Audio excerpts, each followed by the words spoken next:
اعوذ باللہ من الشیطان الرجیم بسم اللہ الرحمن الرحیم یسألونک عن الخمر والمیسر قل فیہما اسم کبیر ومنافع للناس واسمہما اکبر من نفعہما ویسألونک ماذا ينفقون قل العفو. اور یہ پوچھتے ہیں کتنا خرچ کریں، انفقوا انفقوا انفقوا وانفقوا فی سبیل اللہ ولا تلقوا بایدیکم الی التہلکہ، یہ آیت پر کل پڑھ چکے ہیں. اپنے آپ کو اپنے ہاتھوں ہلاکت میں نہ ڈھونکو.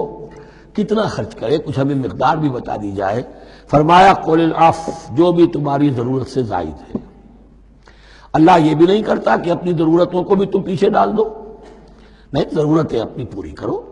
پھر جو اب تمہارے پاس ہے، اب یہ سمجھیے کہ جو ایک کمیونسٹ فلسفی ہے اس میں بھی ایک اصطلاح سرپلس ویلیو.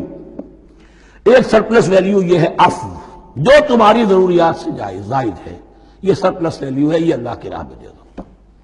اس کو بچا کر رکھنا جو ہے اللہ پر آپ بے اعتمادی کا اظہار کر رہے ہیں کہ اللہ کل نہیں دے گا مجھے، میں بچا کے رکھوں. یسألونک ماذا ينفقون قل العفو. لیکن اس میں یہ ہے کہ ضرورتیں کتنی ہیں، کیا ہے، اس کا کوئی پیمانہ مقرر نہیں کیا. یہ ہے باطنی روح، جس کے اندر اللہ کی محبت اور آخرت کا ایمان بڑھتا جائے گا، وہ اتنا ہی اپنی بیلٹ ٹائٹ کرے گا، اپنی ضرورتیں کم کرے گا، اپنے معیار زندگی کو پست کرے گا، اور زیادہ سے زیادہ جو ہے وہ اللہ کی راہ میں دے گا. یہ اصول یہ ہے کہ ہر شخص یہ دیکھے کہ جو میری ضرورت سے زائد ہے اسے میں ریٹین نہ کروں، اسے میں دے دوں.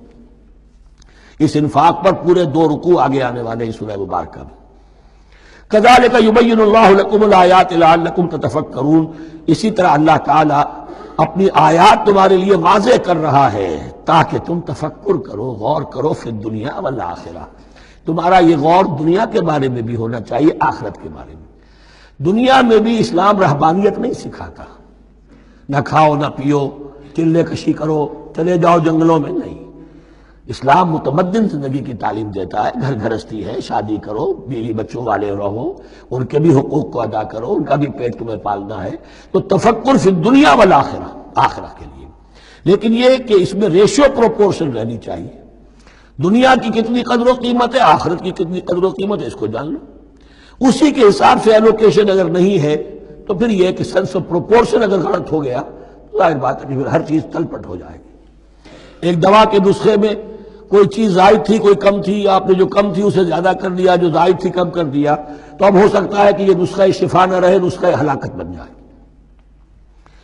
وَيَسْأَلُونَكَ عَنِ الْيَتَامَىٰ، اور یہ آپ سے پوچھ رہے ہیں یتیموں کے بارے میں. قُلْ إِصْلَاحٌ لَهُمْ خَيْرٌ، اے نبی ان سے کہہ دیجئے ان کے لیے ان کی مصلحت کو پیش نظر رکھنا یہ ہے کہ جو بہتر ہے، نیکی ہے، بھلائی ہے.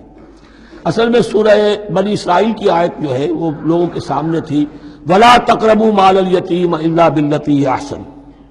مال یتیم کے قریب تک نہ پھٹکو، یعنی گڑبڑ کر لو گے اپنے اموال میں. اس میں سے یہ ہے کہ ہو سکتا ہے کہ تمہارا ان کا کوئی مال تمہارے پیٹ میں چلا جائے. ہانڈی مشترک ہے، اب اس میں ظاہر بات ہے یتیم نے بھی کھانا ہے، تم نے بھی کھانا ہے. اچھی اچھی بوٹیاں تم نے کھا لی ہیں اور یتیم کے لیے جو ہے خرچہ تو پورا ڈال دیا، لیکن یہ کہ اس کے لیے بیچارے کے لیے چھچڑے چھوڑ دیے. تو یہ چیز روکنے کے لیے کہا گیا تھا مکی صورتوں میں وَلَا تَقْرَبُوا مَالَ الْيَتِيمِ إِلَّا بِالَّتِي أَحْسَنُ. اب صحابہ کے لیے تو یہ چیزیں ایسی تھیں کہ اشارہ ذرا سا ہو گیا اور انہوں نے اس پر عمل کیا، انہوں نے ہڈیاں علیحدہ کر دی تاکہ ان کا خرچہ بالکل علیحدہ رہے. اب اس میں تکلیف ہو رہی تھی، ایک گھر کے اندر ہی ایک یتیم ہے، اس کا خرچہ اس کے مال میں سے نکالا جا رہا ہے. فرمایا کہ یہ مقصد نہیں تھا، مقصد یہ تھا کہ تم ان کے مال ہڑپ نہ کر جاؤ.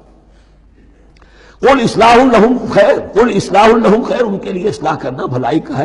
وَإِن تُخَالِطُوهُمْ فَإِخْوَانُكُمْ، اگر تم اپنے ساتھ ان کو ملائے رکھو تو وہ تمہارے بھائی ہیں. وَاللَّهُ يَعْلَمُ الْمُفْسِدَ مِنَ الْمُصْلِحِ، اللہ جانتا ہے مفسد کو بھی مصلح کو بھی. وہ جانتا ہے کہ یہ آدمی گڑبڑ کر رہا ہے، یہ ہنڈیا علیحدہ کر کے بھی گڑبڑ کر سکتا ہے، اور یہ وہ شخص ہے جو ہنڈیا مشترک کر کے بھی حق پر رہ سکتا ہے. وَلَوْ شَاءَ اللَّهُ لَعَنَتَكُمْ، اگر اللہ چاہتا تو تمہیں سختی میں ڈالے ہی رکھتا، تم پر مشقت جو ہے یہ کیے رکھتا. ان اللہ عزیز الحکیم، یقیناً اللہ زبردست ہے، حکمت والا ہے. ایک طرف وہ سختی بھی کرتا ہے، زبردست ہے، لیکن وہ اس کے ہر حکم کے اندر حکمت بھی ہے، اور جہاں حکمت نرمی کی متقاضی ہوتی ہے وہاں وہ رعایت بھی دیتا ہے. صدق اللہ العظیم.